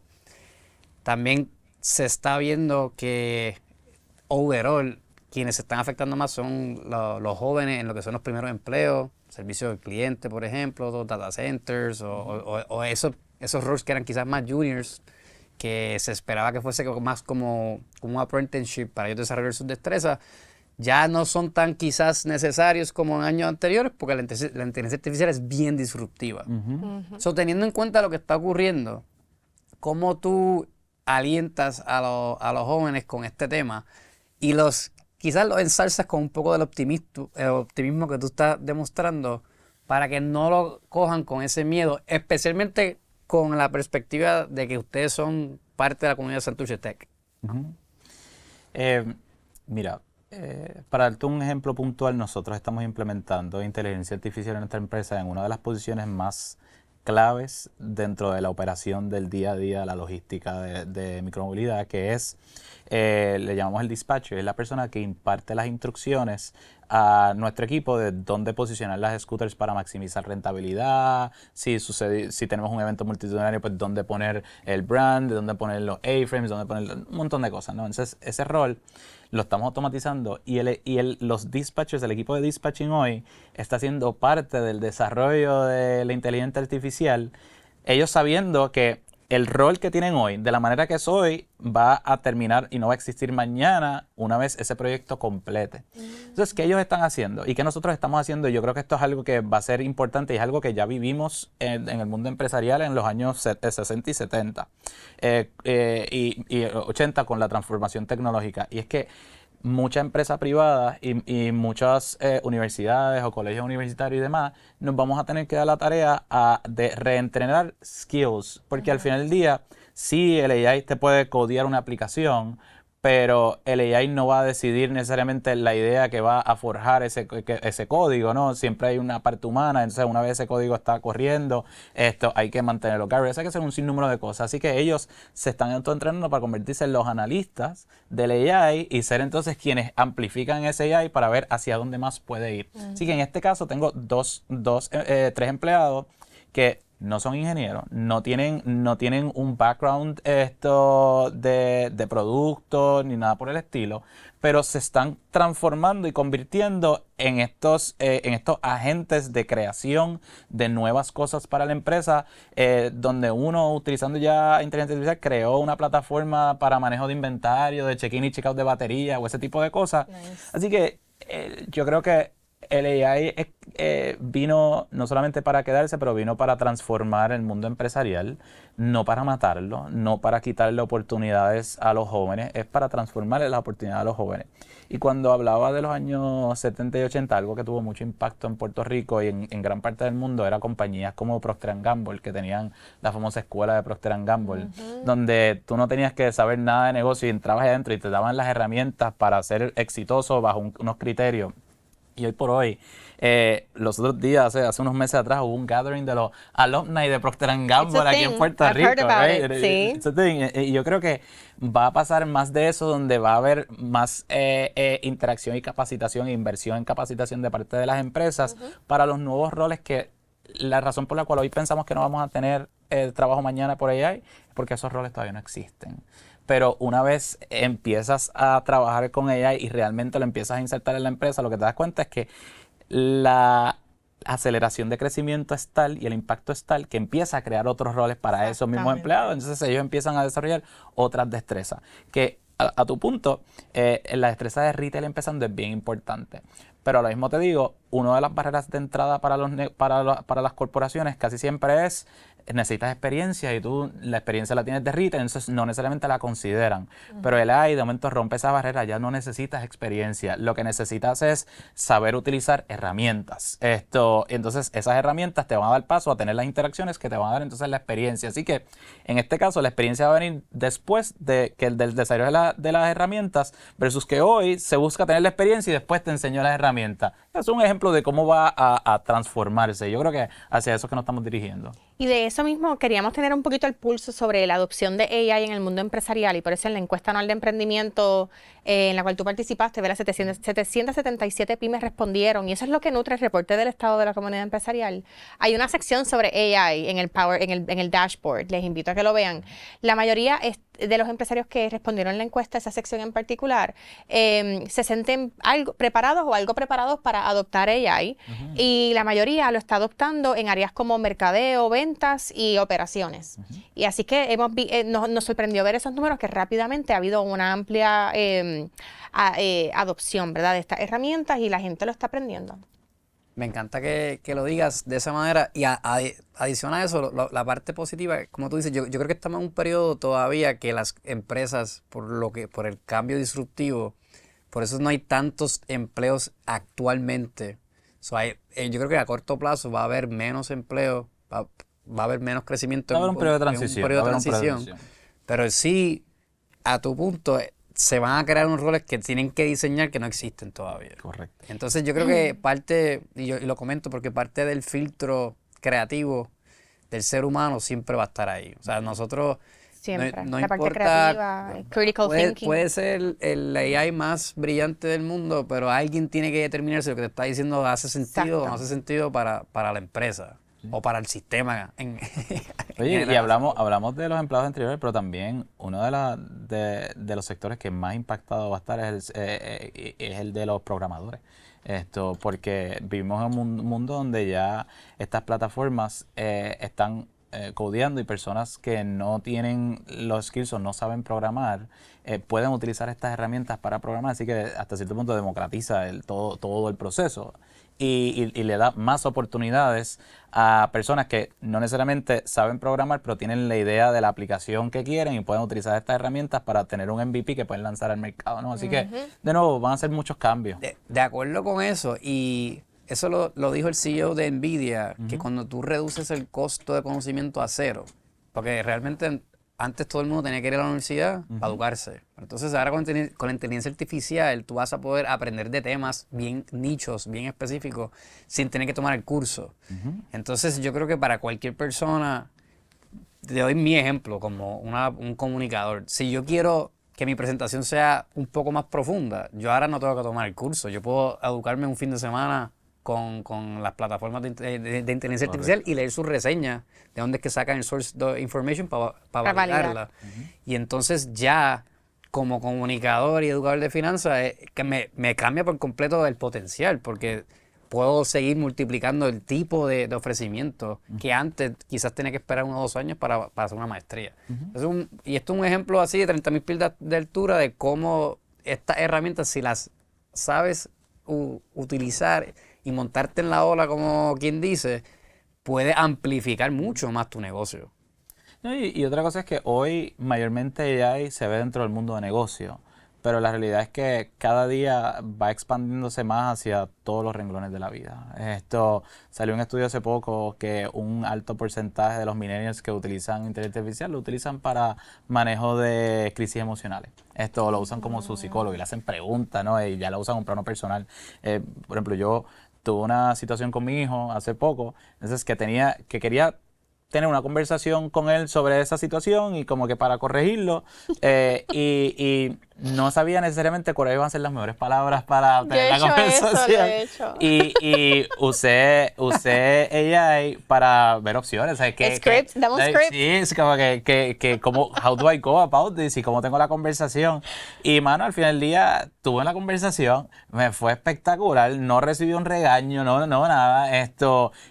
Pero al otro día tuve una conversación ¿te acuerdas de la conversación que tuvimos ayer?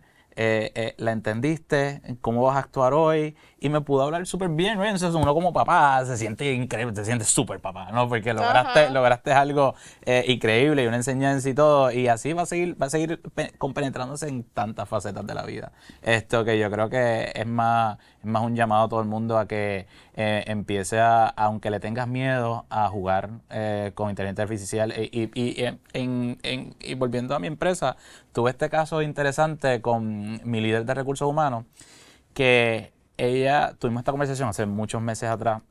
Ella me dice: Juan, pero es que a veces yo me siento que la inteligencia artificial trata de reemplazar la inteligencia para la cual yo llevo tantos años estudiando y forzándome. Y yo le dije: mira, te entiendo, pero lo tienes que pensar como que si fuese un superpoder nuevo que acabas de adquirir y que viene a amplificar todo ese conocimiento. Y una vez ella hizo ese mind shift, se convirtió en otra persona y de momento él transformó muchas cosas en la empresa y ahora ella no solamente se siente a gusto, sino ahora evangeliza. Todo el mundo tiene que usar AI ahora, tú sabes.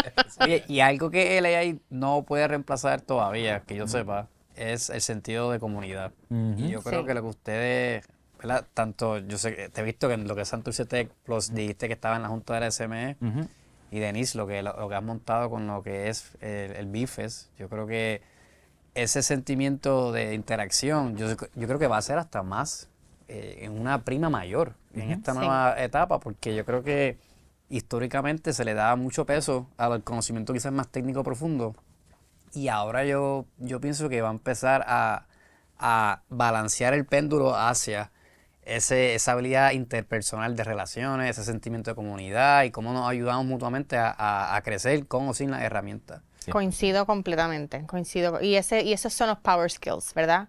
Cómo tú te relacionas con las personas, cómo tú rompes el hielo, cómo tú cuál es tu marca personal, ¿verdad? Cuál es tu propósito, ¿verdad? Y yo creo que esos power skills, volviendo a lo que estábamos diciendo ahorita, es importante el poder harness them, el poder también enseñarle a los jóvenes cómo no descontarlo, no descontarlo, que eso es lo importante también.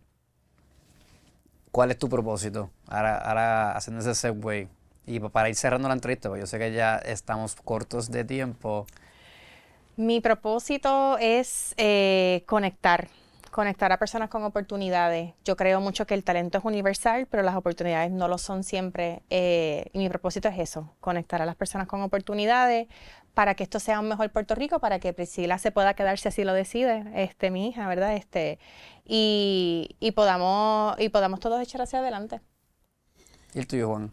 Mi propósito es realmente ver el Puerto Rico que yo hubiese querido ver cuando estaba buscando mis primeras oportunidades. Yo creo que hoy todavía existe algo bien real que existía cuando yo estaba, que era que aquí no hay suficientes oportunidades.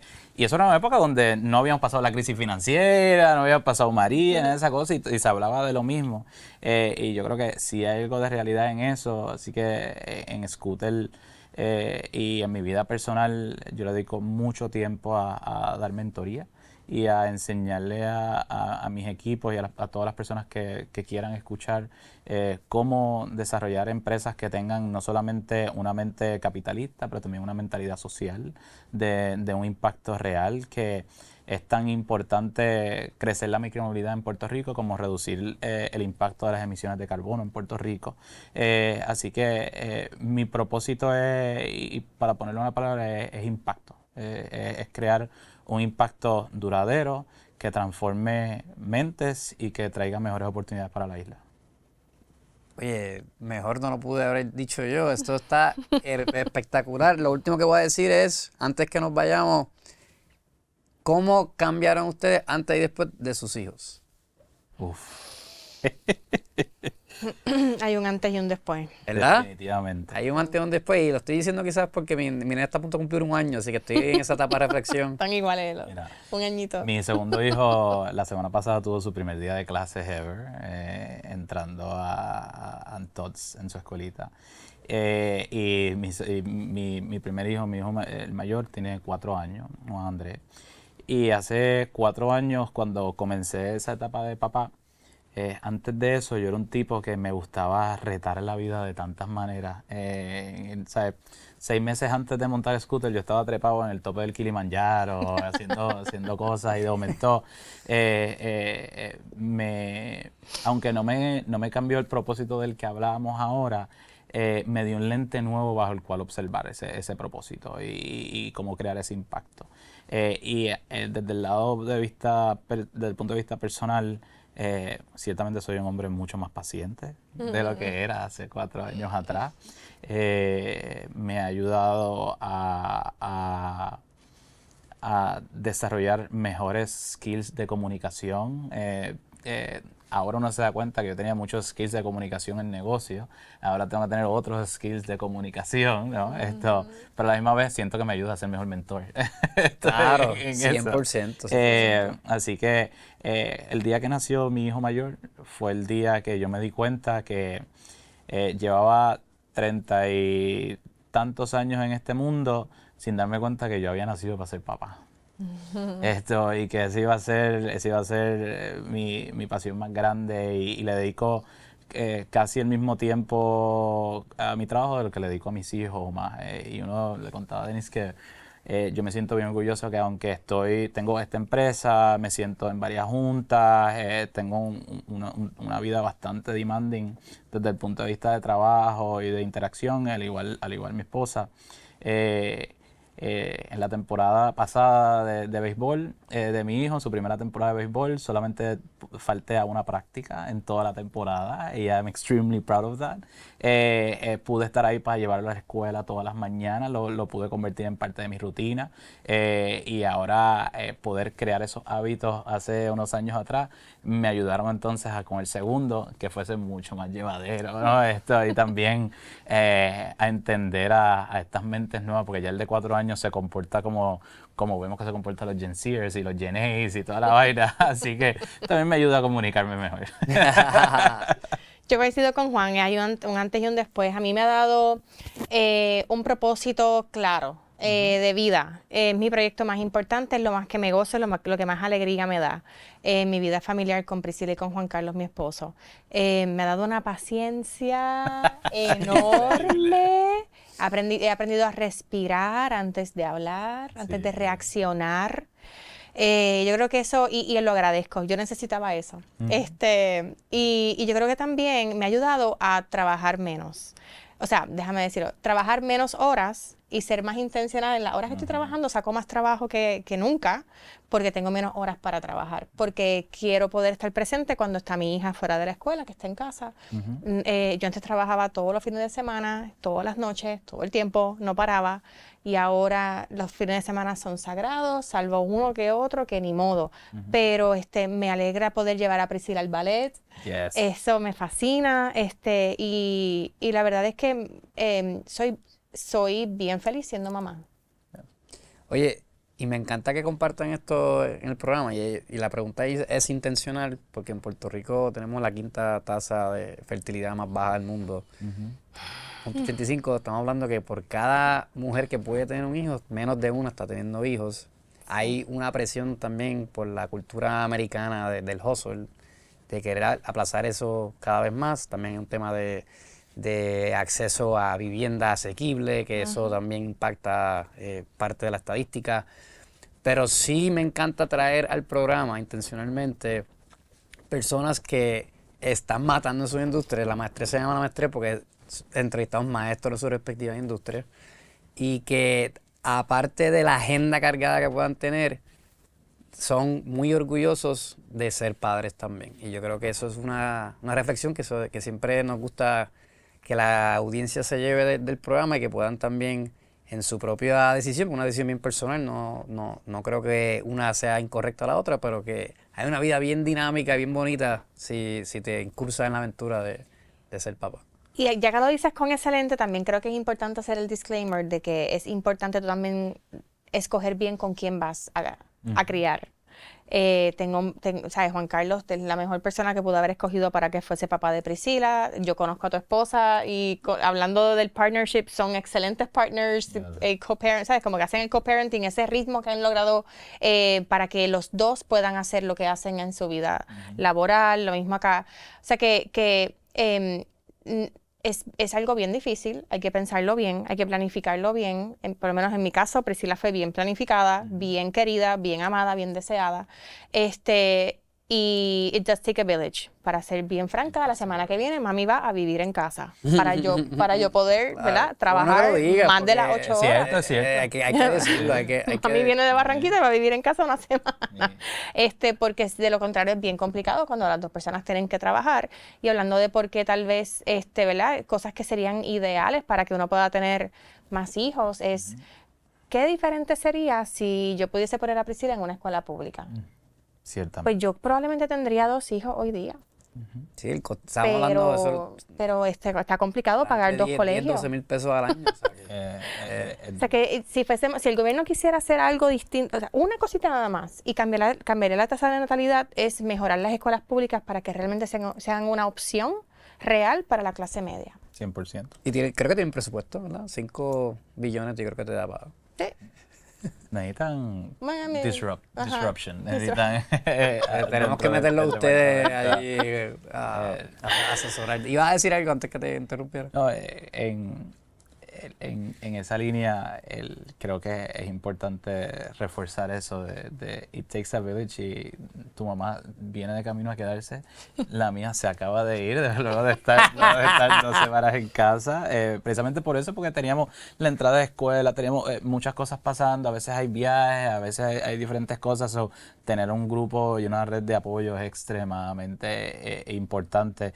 No se puede solo. De la misma manera que ahorita mencionaba que no se puede emprender solo, no existe tal cosa como un solopreneur, tampoco existe tal cosa como un papá o una mamá o unos padres solos, por más que queréis. Y en San Francisco, interesantemente, lo menciono porque viví una época bien bonita donde muchas de mis amistades empezaron a tener hijos. Nosotros éramos de los más jóvenes y ellos, en ese caso, la red de apoyo nosotros éramos las amistades. Entonces nosotros éramos los babysitters, siempre se forma una red de apoyo, no importa cuán solo tú te sientas que estés.